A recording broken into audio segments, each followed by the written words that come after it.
નમસ્કાર ગુજરાતવાસીઓ, ફરી એક વખત આપ સર્વે મિત્રોનું હાર્દિક સ્વાગત છે આજના તાજા અને નવા હવામાન સમાચારના વિડીયોની અંદર। આગામી 3 કલાક માટે ગુજરાતવાસીઓ થઈ જાજો તૈયાર। ગુજરાતમાં આંધી, તૂફાન, વંટોળ, વીજળીના ચમકારા, કડાકા ભડાકા અને ઠંડેસ્ટોર્મ એક્ટિવિટીના ભાગરૂપે ગુજરાતમાં તોફાની પવનોની લહેરો ફૂંકાતી જોવા મળવાની છે। સાથે મિત્રો, ગુજરાતમાં 2026ના ચોમાસાને લઈને એક ખરાબ સમાચાર સામે આવ્યા છે। ખેડૂતો માટે ચિંતાજનક સમાચાર સામે આવ્યા, કારણ કે ગઈકાલ સુધી જે વરસાદી સિસ્ટમ અરબ સાગરના દરિયામાં ખૂબ જ સક્રિય હતી, એ વરસાદી સિસ્ટમ અત્યારે નબળી પડી ગઈ છે। પરંતુ બંગાળની ખાડીમાં જે વરસાદી સિસ્ટમ નબળી હતી, એ અત્યારે ફરી એકવાર ખૂબ જ સક્રિય થતી જોવા મળી છે। સાથે હવામાન નિષ્ણાંત એવા અંબાલાલ પટેલ અને પરેશભાઈ ગોસ્વામીએ ગુજરાતમાં વાવણી લાયક વરસાદને લઈને ખાસ કરી મિત્રો ગુજરાતમાં ચોમાસાના નક્ષત્રને લઈને નવી નક્કોર આગાહી વ્યક્ત કરી છે। ખાસ કરી મિત્રો, તમે જોઈ શકો છો આગામી કલાકોમાં ગુજરાતના દરિયાઈ કાંઠાના ભાગોમાં તોફાની પવનોની લહેરો ફૂંકાતી જોવા મળવાની છે। સાથે મિત્રો, તમે જોઈ શકો છો દક્ષિણ ગુજરાતના ભાગોમાં અત્યારે વરસાદી વાદળોવાળું વાતાવરણ જોવા મળી રહ્યું છે। ત્યારે અંબાલાલ પટેલે રાજ્યની અંદર અત્યારે હળવાથી મધ્યમ વરસાદની આગાહી વ્યક્ત કરી છે। તમે અત્યારનું લાઈવ સેટેલાઇટ પિક્ચર જોઈ શકો છો કે અરબ સાગરના દરિયામાં જે સાયક્લોનિક વરસાદી સિસ્ટમ હતી એ નબળી પડી, પરંતુ તેના જે વાદળાઓ છે એ ગુજરાત તરફ ગતિ કરતા જોવા મળ્યા છે। ખાસ મિત્રો, ગુજરાતમાં આજે વહેલી સવાર દરમિયાન દક્ષિણ ગુજરાતના ભાગોમાં જેમાં વરસાદના વિસ્તારમાં વરસાદી ઝાપટા જોવા મળ્યા હતા। નવસારીના ઘણા બધા ભાગોમાં પણ હળવાથી મધ્યમ વરસાદ જોવા મળ્યા। સૌરાષ્ટ્રના અત્યારના વાતાવરણ ઉપર નજર કરીએ તો તમે જોઈ શકો છો દ્વારકાથી લઈને ગીર ગઢડાના વિસ્તારો છે। સાથે મિત્રો, ત્યાં વરસાદી છાંટા પડતા જોવા મળ્યા છે। કચ્છના દરિયાઈ કાંઠાના ભાગોમાં હવે પછીના કલાકોને લઈને 24થી લઈને 36 કલાક માટે હળવાથી મધ્યમ વરસાદની આગાહી દર્શાવવામાં આવી છે। પાકિસ્તાનના ભાગ આ સાથે ઉત્તર ભારતના ભાગમાંથી આગામી દિવસોમાં વેસ્ટર્ન ડિસ્ટર્બન્સી વરસાદી સિસ્ટમ મજબૂત વરસાદી સિસ્ટમ ઉત્તર ગુજરાતના ભાગોને અસર કરશે। મેઘમયર્સના શરૂ થતી જોવા મળવાની છે। ગાજવીજ સાથે વરસાદની શક્યતા દર્શાવવામાં આવી છે। ગુજરાતમાં ચોમાસું મિત્રો ક્યારે ભેંસે? સાથે મિત્રો, ચોમાસું કેટલું ગુજરાતથી દૂર છે? મુંબઈના દરિયાઈ કાંઠાથી ચોમાસું માત્ર 150 કિલોમીટર દૂર હોય તેવા સમાચાર સામે આવ્યા। બીજી તરફ બંગાળની ખાડી વર્ષ 2026નું પ્રથમ વાવાઝોડું બનતું જોવા મળ્યું છે। તો ગુજરાતમાં વાવણી લાયક વરસાદને લઈને શું આગાહી વ્યક્ત કરવામાં આવી છે? આ તમામ અપડેટો એક પછી એક મેળવીએ એ પહેલાં તમે અમારી ગુજરાતની ખબર યુટ્યુબ ચેનલ ઉપર નવા છો તો ખાસ કરી મિત્રો ચેનલને સબસ્ક્રાઇબ કરી દેજો।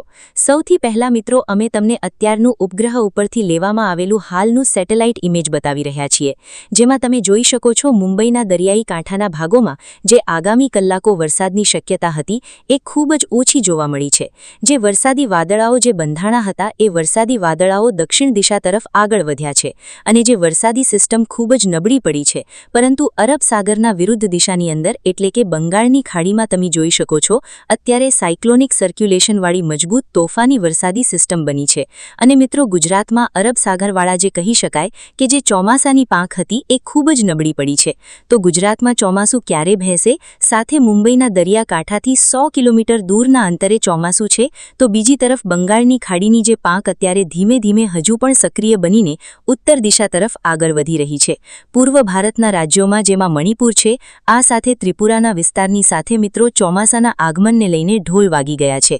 પશ્ચિમ બંગાળના જે વિસ્તારો છે તે કડાકા ભડાકા સાથે વરસાદની ગતિવિધિ, ઓડિશાના વિસ્તારોમાં વરસાદ શરૂ થઈ ગયેલો જોવા મળ્યો। બંગાળની ખાડીમાં હાલ વરસાદના વાદળોનો સમૂહ જોવા મળી રહ્યો છે અને મિત્રો કડાકા ભડાકા સાથે વરસાદની ગતિવિધિ જોવા મળી। તો શું ગુજરાતની અંદર પાછલી કલાકોમાં કોઈ જગ્યાએ વરસાદ નોંધાણા છે કે પછી કેમ નહીં? એમના ઉપર નજર કરીએ। સાથે મિત્રો, હવામાન વિભાગ તરફથી સમગ્ર ગુજરાત રાજ્યનો જે નકશો છે એ રજૂ કરવામાં આવ્યો છે। એ નકશા વિશે થોડીક વિગતવાર માહિતી મેળવીએ કે કયા જિલ્લાની અંદર કેવા પ્રકારની વોર્નિંગ કે જેમાં અમદાવાદ હવામાન વિભાગ તરફથી જાહેર કરવામાં આવી છે। સૌથી પહેલા મિત્રો, તમે જોઈ શકો છો અમદાવાદ હવામાન વિભાગ તરફથી સમગ્ર ગુજરાત રાજ્યનો નકશો છે જાહેર કરવામાં આવ્યો છે।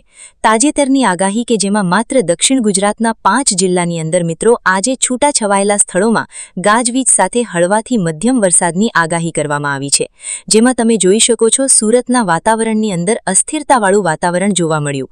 તાપી, ડાંગ, નવસારી, દમણ, દાદાનગર હવેલી લાગુના વિસ્તારથી લઈને સૌરાષ્ટ્ર, ઉત્તર ગુજરાત, મધ્ય ગુજરાતના ઘણા બધા વિસ્તારોમાં જે વરસાદી વાદળાઓ જોવા મળી રહ્યા છે। બાકી તમે જોઈ શકો છો ઉત્તર ભારતના ભાગોમાં, ઉત્તર ગુજરાતના ભાગોમાં કોઈ વરસાદની આગાહી નથી। દક્ષિણ ગુજરાતના ભાગોમાં અત્યારે વરસાદની આગાહી વ્યક્ત કરવામાં આવી છે। છે। મિત્રો 12 તારીખ, 13 તારીખ, 14 તારીખ, 15 તારીખ અને 16 તારીખ સુધીના નકશાઓ છે રજૂ થઈ ગયા છે।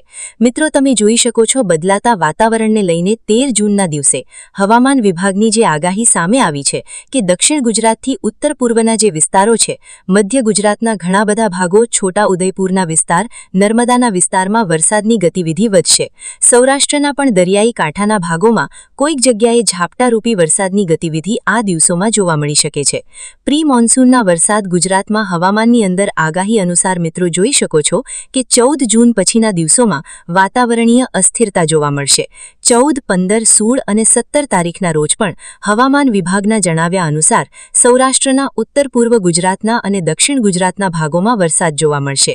સૌરાષ્ટ્રના અમરેલી, ભાવનગર અને ખાસ કરીને ગીર સોમનાથના વિસ્તારોમાં વરસાદની ગતિવિધિ વધતી જોવા મળવાની છે અને બદલાતા વાતાવરણને લઈને મિત્રો 16 જૂનના રોજ તમે જોઈ શકો છો ગુજરાતના ઘણા બધા ભાગોમાં છૂટા છવાયેલા વરસાદની સંભાવના, પ્રી મોન્સૂન એક્ટિવિટીનો વરસાદ જોવા મળે તેવી સંભાવના હાલ અત્યારે જાહેર કરવામાં આવી। મિત્રો અત્યારે તમે જોઈ શકો છો રાતોરાત ચોમાસું છે એ આગળ વધશે અને ગુજરાતવાસીઓને રહેવું પડશે તૈયાર। વેસ્ટર્ન ડિસ્ટર્બન્સની આગાહી સામે આવી છે।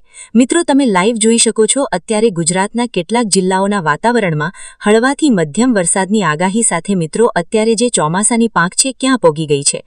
અરબ સાગરવાળી વરસાદી સિસ્ટમ નબળી પડતા ગુજરાતમાં ચોમાસું છે નબળું સાબિત થતું જોવા મળવાનું છે।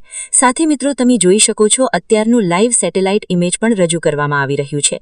અંબાલાલ પટેલના જણાવ્યા અનુસાર લેટેસ્ટ આગાહી કે ગુજરાતથી 200 કિલોમીટર દૂર જ્યારે ચોમાસું હતું ત્યારે અપડેટ સામે આવી હતી, આગાહી સામે આવી હતી, ત્યારે અંબાલાલ પટેલે ખુદ આગાહી વ્યક્ત કરી હતી કે ગુજરાતમાં આગામી દિવસોમાં અસહ્ય ગરમીમાંથી રાહત મળશે અને વરસાદની સંભાવના રહેશે।